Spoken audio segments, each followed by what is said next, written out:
So the holiday shopping season is upon us, and shock of shockers, one of the hottest gift-getting stories of the year comes from Nintendo, not thanks to a console or a hot new game, but because the consumer public looks to have gone positively batty for the NES Classic Edition, a one-stop memory machine that weaponizes nostalgia to a degree that's impressive even for the gaming company that practically invented the concept of weaponizing nostalgia. I just wish I could, find one. But, well, this little dealie here is probably going to end up being a go-to novelty gift perennial for, well, shit, however many years it takes for everyone whose friends and family kind of remember them enjoying old Nintendo games to have been gifted at least one of them. Nintendo fans and the rest of the games industry will eventually turn their eyes toward the company's next big actual console release, the Nintendo Switch. I know you've been asking what I think about it, and since this is video game related stuff, let's go to persona number 2.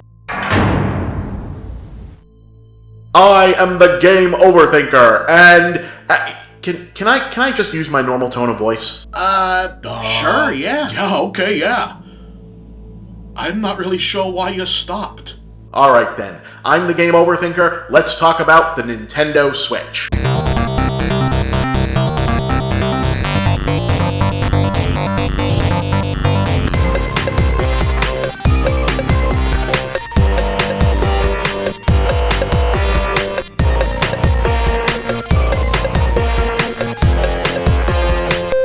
By now, we all know that Nintendo likes to shake things up. Even when they were the top player in the game, they couldn't resist doing something unique and offbeat, occasionally to their overall detriment. But it feels like they've been addicted to novelty ever since the Wii turned into such a runaway smash almost 10 years ago. So now we've got the Switch, which basically wants to rewrite the entire industry's console handheld paradigm. Now, to be sure, this is not the first time someone has tried to unify consoles and handhelds, but it is the first time it felt like a gaming giant has gone all in on that idea. While there were, in fact, many good games released for platforms like the Game Gear, PSP, Lynx, hell, even the Turbo Express, ever since the Game Boy era, Nintendo has pretty much been the viable name in handheld gaming. But let's face facts, the killer app that sold the Game Boy was Tetris, and casual games like that, which used to be the lifeblood of the entire handheld market, have all but completely migrated to mobile. Something needs to change, and the Switch makes it very clear that Nintendo thinks that change should be console gaming and handheld gaming becoming all but indistinguishable from one another. Gaming on the go, gaming at home, same game. It's a bold idea, maybe too bold, honestly. Nintendo has a habit when it comes to technology of looking way far into the future and then trying to reverse engineer the present day form of wherever they think things are going.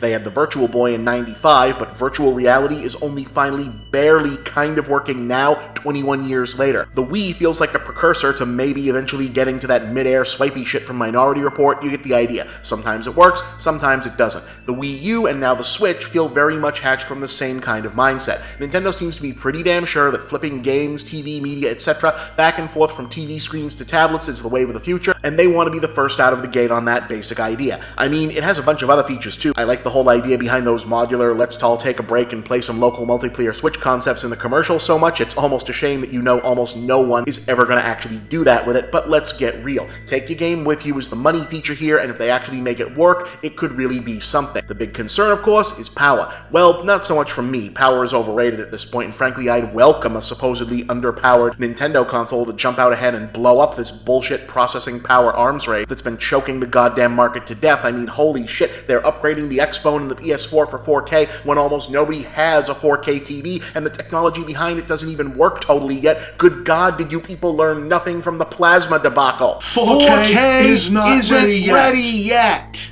Save your fucking money.